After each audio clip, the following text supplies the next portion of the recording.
ఏపీలో గత వైసీపీ ప్రభుత్వంలో జరిగిన మద్యం కుంభకోణంలో విచారణ కీలక దశకు చేరుకుంది.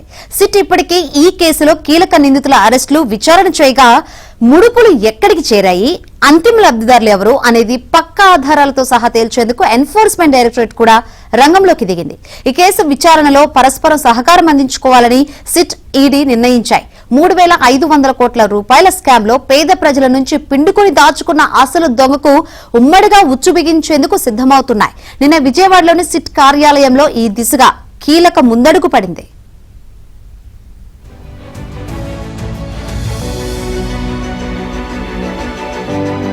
దిగింది. ఈ కేసు విచారణలో పరస్పరం సహకారం అందించుకోవాలని సిట్, ఈడీ నిర్ణయించాయి. 3,500 కోట్ల రూపాయల స్కామ్ లో పేద ప్రజల నుంచి పిండుకుని దాచుకున్న అసలు దొంగకు ఉమ్మడిగా ఉచ్చు బిగించేందుకు సిద్దమవుతున్నాయి. నిన్న విజయవాడలోని సిట్ కార్యాలయంలో ఈ దిశగా కీలక ముందడుగు పడింది.